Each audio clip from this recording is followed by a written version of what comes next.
যে এটি হচ্ছে একেবারে দুধকুমোরের পূর্ব পার। এই এলাকাটার নাম হচ্ছে ট্যাপারকুটি, কুড়িগ্রামের নাগেশ্বরী উপজেলার কেদার ইউনিয়নের এটি এলাকা। এইখানে যদি আমি আপনাকে একটু দেখাই যে এটি হচ্ছে যে মানববন্ধন চলছে।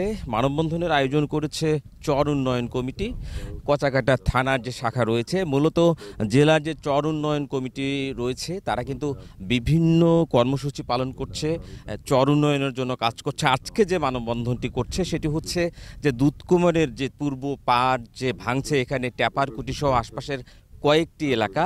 আমরা যেটা জানতে পেরেছি এখানে প্রায় 1.5 কিলোমিটারও বেশি এলাকা কিন্তু ভাঙছে। এই যে চলতি মাস রয়েছে বা চলতি যে মৌসুম যদি বলি, এই চলতি মৌসুমে এখান থেকে অন্তত 1.5 শতাধিক বাড়ি বিলীন হয়ে গেছে, এমনটাই কিন্তু বলেছেন স্থানীয় লোকজন আমাদেরকে। তো সেই ভাঙন রোধের স্থায়ী ব্যবস্থার দাবিতে কিন্তু আজকে এই মানববন্ধন চলছে। আমরা প্রায় 1.5 ঘন্টা ধরে দেখছি যে এখানে কিন্তু এই মানববন্ধন কর্মসূচি পালন করছেন স্থানীয় লোকজন। আমরা যদি একটু এখানকার মানুষের সঙ্গে একটু কথা বলি, এই যে এবারে যে ভাঙনের অবস্থা আমরা যেটা জানলাম যে ইতোমধ্যে এই মৌসুমে 1.5 শতাধিক বাড়ি বিলীন হয়ে গেছে, আবাদি জমি, তার সাথে অন্যান্য কি কি ভেঙেছে, কেমন অবস্থায় আছেন আপনি? আবাদি জমি ভাঙছে, বাড়ি ঘর দুয়ার আমরা এখন এক এক থেকে 3-4 ভাঙা দিছি। দেওয়ার পরে অল্প একটু জায়গার ভিতরে বসবাস করে এসে সে জায়গাও নদী এখন ভাঙন হয়েছে। এর জন্য আমার সবার কাছে অনুরোধ, আল্লাহর নাম ভরসা করি, সবাই চেষ্টা করি দেওয়া। আল্লাহ যদি রক্ষা করায়, সরকারের কাছে আমারও দাবি কিছু যোগাযোগ করি আমরা এই জায়গাটা রক্ষা করার জন্য, আমরা এটাই দাবি জানি। স্থানীয়দের দাবি কিন্তু এরকম। তো শুধু এই এলাকা না, আশপাশের অনেক এলাকার পরিস্থিতি কিন্তু এমনটা আমরা জেনেছি। তো আমরা এবারে একটু কথা বলতে চাই যে কুড়িগ্রাম জেলা যে চর উন্নয়ন কমিটির আহ্বায়ক রয়েছেন অধ্যাপক শফিকুল ইসলাম বেবু, ওনার সঙ্গে আমরা কথা বলতে চাই। আপনি তো জেলা জুড়েই হচ্ছে যে এই কর্মসূচিগুলো পালন করছেন, আসলে পানি উন্নয়ন বোর্ড কেমন আসলে আপনাদের এই উদ্যোগে সাড়া দিচ্ছে বা তারা কতটুকু ব্যবস্থা নিচ্ছে, বা সর্বশেষ আপনারা যে দাবিটা তুলছেন আশা করেন কিনা যে সেটা পূরণ হবে? ধন্যবাদ আপনাকে। আসলে আমাদের তো জানেন আপনি 16টি নদ নদী, এবং এক একটা নদীর গতিপথ, এক একটা নদীর আকৃতি প্রকৃতি বিভিন্ন টাইপের, এবং এটা নদী ভাঙন চলছেই।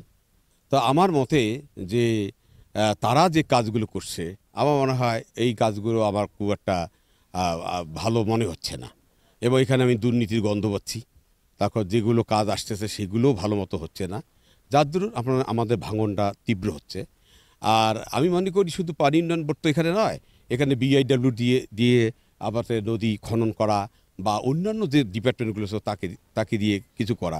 এই যে ডিপার্টমেন্টগুলোর যে যন্ত্রণা, এই যন্ত্রণার হাত থেকে বাঁচার জন্য যারা পাহাড়িদের যারা আন্দোলন করেছিল সারা জীবন করে, 1998 সালে 15ই জুলাই তারা পার্বত্য বিষয় মন্ত্রণালয় করেছে। কিন্তু আমরা মনে করি যে আমাদের কুড়িগ্রামে যে 16টি নদ নদী রয়েছে, এবং বাংলাদেশের কথা যদি চিন্তা করেন যে বাংলাদেশেও এরকম অনেক নদী রয়েছে, তা এই বাংলাদেশের মধ্যে 32টা জেলার মধ্যে প্রায় 100টি উপজেলা চরের মধ্যে, এবং লোক বাস করে প্রায়। আমি বুঝি নির্মাণের শিল্প, সালাম স্টিল বোঝে ডিউরেবিলিটি। সালাম স্টিল, মোস্ট ডিউরেবল স্টিল।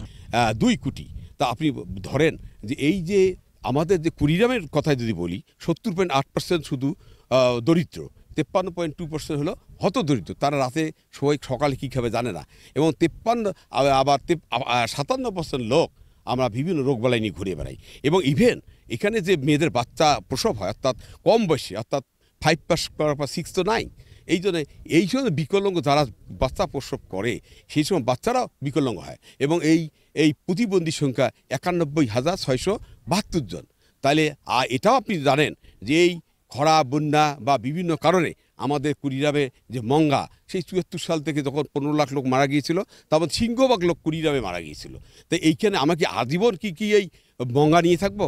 আমরা মনে করি যে চর বিষয়ক মন্ত্রণালয় যদি আমরা করতে পারি, তাহলে আমার মনে হয় বাংলাদেশ যে আমাদের কুড়িগ্রাম জেলার যে 64টি জেলার মধ্যে যে আমরা 64তম গরিবের দিক থেকে আমার মনে আমরা 1 নম্বরে দেবো যদি চর বিষয়ক মন্ত্রণালয় করা যায়। কারণটা হচ্ছে যে একটা মিনিস্ট্রি, তার আন্ডারে সব কিছুই হবে। এখানে দেখেন ডিএফআইডি নামে একটা প্রকল্প ছিল, 200 কোটি টাকা আছে, মানুষ চোখেও দেখে নাই যে চরের কী হয়েছে। এবং আরও আপনি জানেন যে 1971 সালে যুদ্ধের পর আরডিএস আসছে, তারপর সেই বাসন্তী দুর্গতি জালপাড়া 74 সালের, তারপরে দেখেন একে একে 234টা এনজিও আসছে। সবগুলো এনজিও শুধুমাত্র আমাদের চর অঞ্চলের মানুষের ভাগ্যের কত পরিবর্তন হয়, তাদের ভাগ্যের পরিবর্তন হয়েছে। এখানে শুধু মঙ্গার পরীক্ষাগার বানিয়েছে, মঙ্গা নাড়াচাড়া করে, কিন্তু ভালো ওরা করে না। এইখানে বলবো আমরা এই যা তুলে লোক দেখতেছেন, শুধু এখানে নয়, আমরা সারা বাংলাদেশে যত চরাঞ্চল লোক তাদেরকে নিয়ে একটা মহাসমাবেশ ইনশাল্লাহ আগামী হয়তো এক মাসের মধ্যে আমাদের একটা ইয়ে আছে, মানে আমরা করব। মানে আজকে যে মানববন্ধন করছেন এই এলাকার জন্য আসলে আপনাদের চর উন্নয়ন কমিটির দাবি। আচ্ছা, এখানে এই শুধু টেপারকুটি মণ্ডলপাড়া কেদারকে ভালো করলে তো হবে না। এখানে মনে করেন আপনি নিজেও একজন সাংবাদিক, এখানে আমি 33টা পয়েন্টে ভাঙতেছে। এটা কি টেপারকুটি আছে ভাঙরে?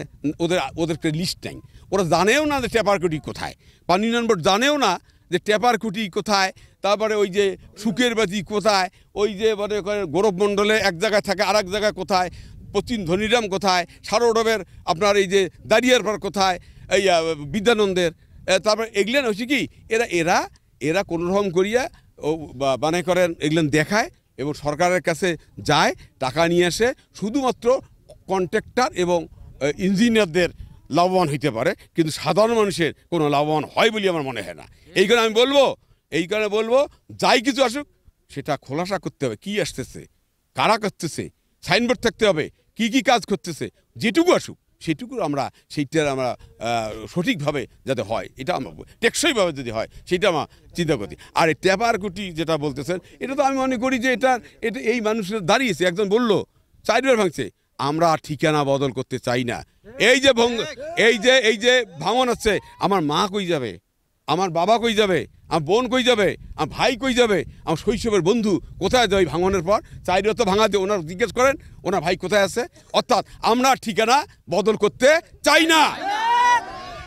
যে যেমনটি বলছিলেন চর উন্নয়ন কমিটির নেতারা, যে আসলে ভাঙন শুধু এই এলাকায় নয়, দুধকুমোর ভাঙছে, ধরলা ভাঙছে, তিস্তা ভাঙছে, ব্রহ্মপুত্র ভাঙছে।